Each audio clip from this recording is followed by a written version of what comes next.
Well, I could tell you a little bit about the regulation of aggression. One of the things I studied, especially when I was in Montreal, was the development of antisocial behavior in children and in adolescents. And antisocial children, so they tend to be aggressive. Antisocial children tend to turn into antisocial.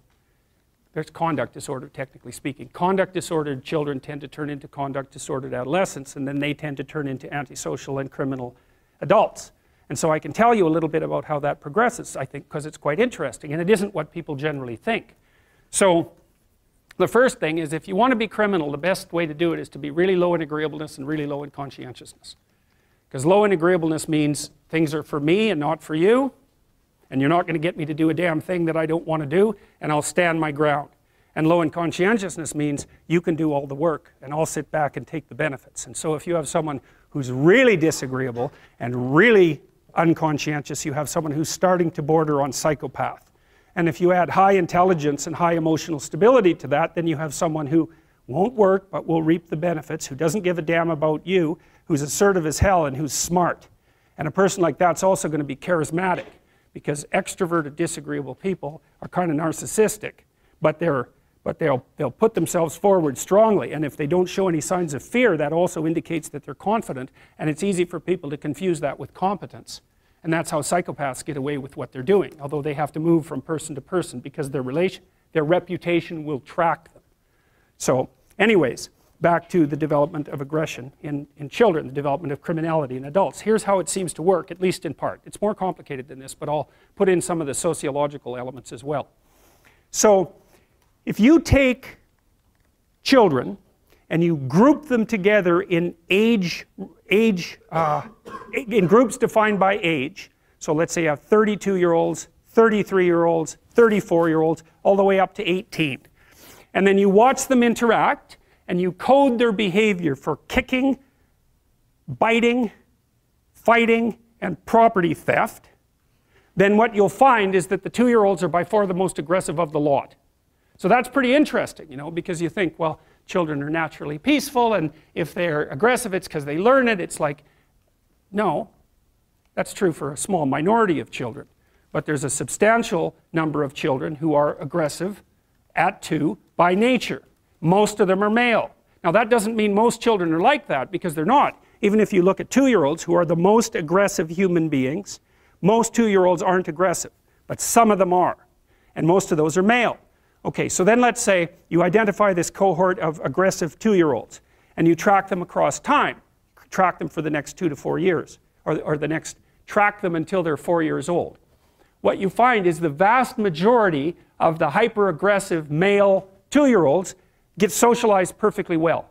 So by the time they're 4, they're temperamentally probably still more aggressive, but they've become civilized little monsters, so other people can tolerate them. And that means that they've had parents or peers or educational experiences that enabled them to learn how to interact productively with other kids and to bring their aggressive nature under control.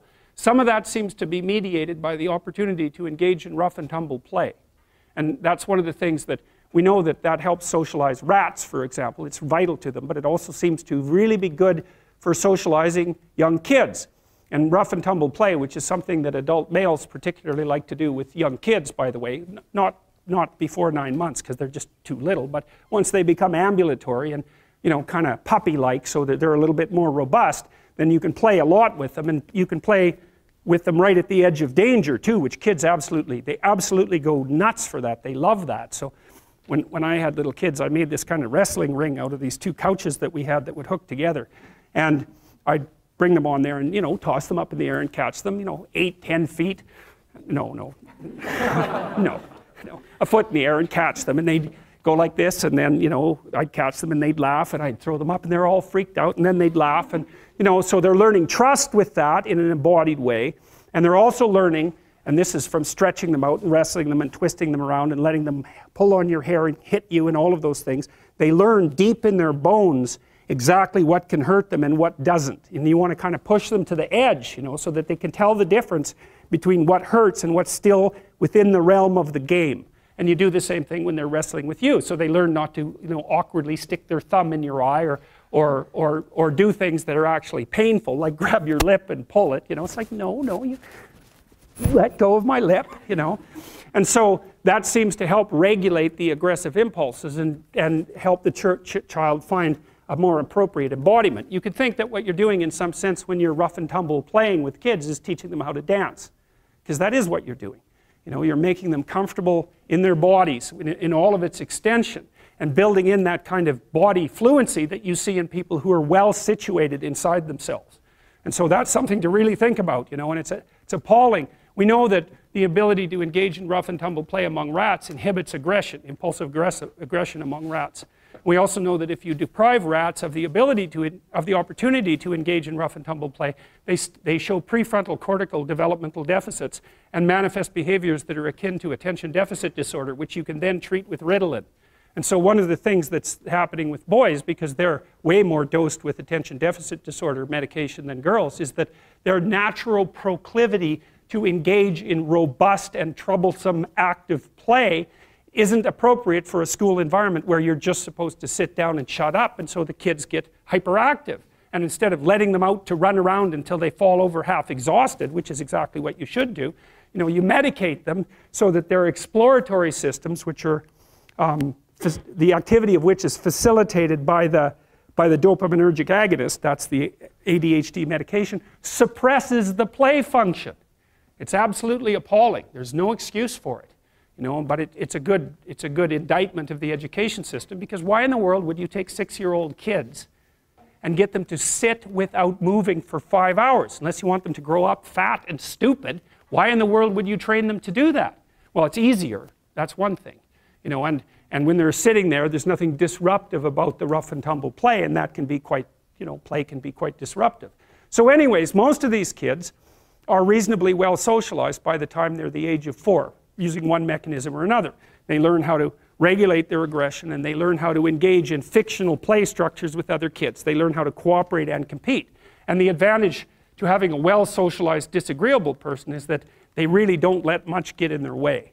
So if you can get a kid who's disagreeable socialized, that person can be quite the creature, you know, because they're very forward moving in their nature and very difficult to stop. But if you don't get them successfully domesticated, tamed, roughly speaking, by the time they're 4, their peers reject them.